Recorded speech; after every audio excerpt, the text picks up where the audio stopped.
I'm going to be discussing the scope of this common but underdiagnosed condition, obstructive sleep apnea, and discussing some solutions to improve diagnosis and treatment access. So, what is obstructive sleep apnea, OSA? Well, it's when the upper airway repeatedly collapses during sleep, leading to reduced oxygen and fragmented sleep, as discussed in Lecture 10. It's also not just about snoring, as OSA raises risks for cardiovascular, cognitive, and metabolic issues, among others.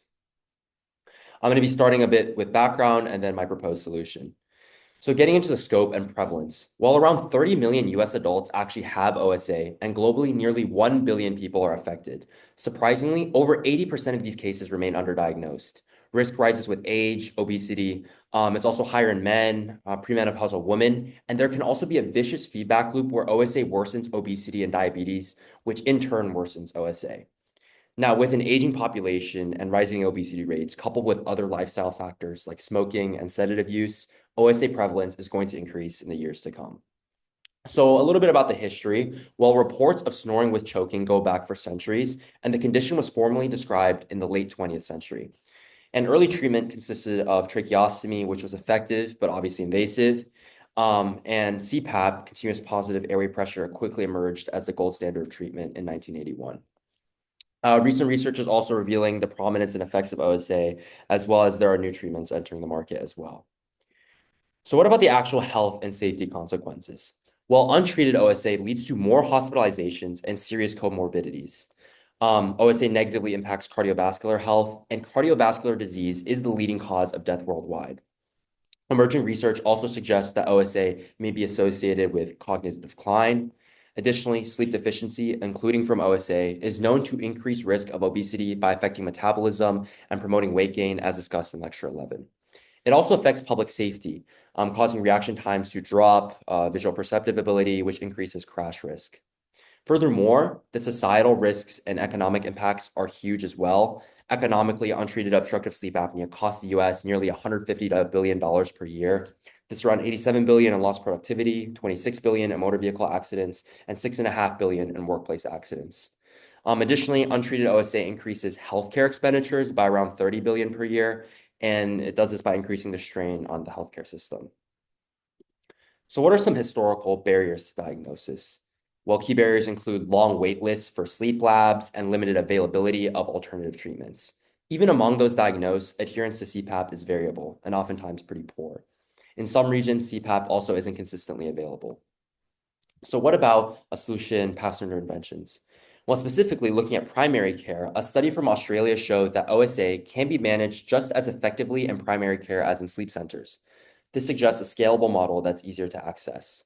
I'll also discuss where expanding PCP screening can help contribute to increasing OSA diagnosis in combination with other factors. And broadly, OSA policy is really hard to implement because the scale is so immense that implementation of policy has huge logistical or financial hurdles. So this will involve like a twofold plan, first by expanding at-home diagnostics and accessibility whilst promoting a diversified portfolio of treatment options and reducing stigma surrounding OSA.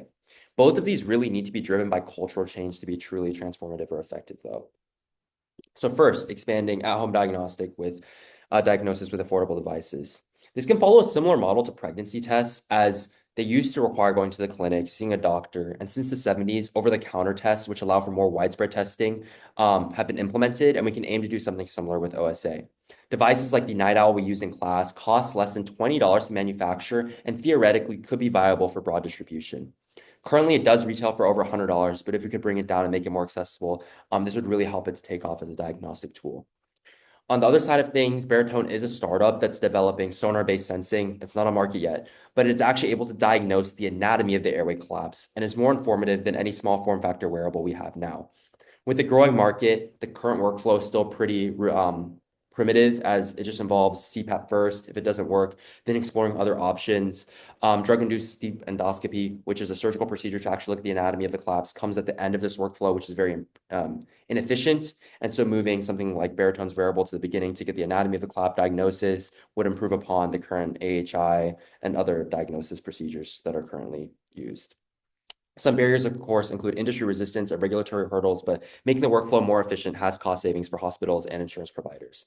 And overall, these devices could eliminate the need for overnight lab stays, lowering costs and inconvenience for patients. Now, looking at diversifying markets, we need to expand therapy choices so patients aren't just scared off from CPAP alone. So, an overview of treatments include nerve implants, dental appliances, medications. Apnimed is currently in development and is finishing up stage 3 clinical trials. Improved surgical procedures and a more indirect OSA treatment aimed at weight loss, which could potentially use GLP-1s. One is already approved for OSA use. In general, CPAP is still the standard for more severe cases. However, the diversifying treatment market allows for a more personalized approach to care, which can be an important factor in patient decision-making and convincing them to not actively avoid diagnosis.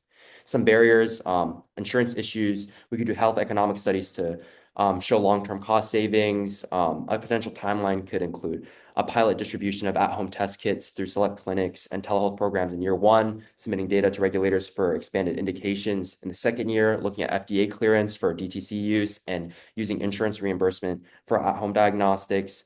For the third year and beyond, at-home diagnostic for OSA hopefully becomes routine, aiming to double the amount of patients getting evaluated, closing this massive underdiagnosed gap by leveraging convenient testing at scale.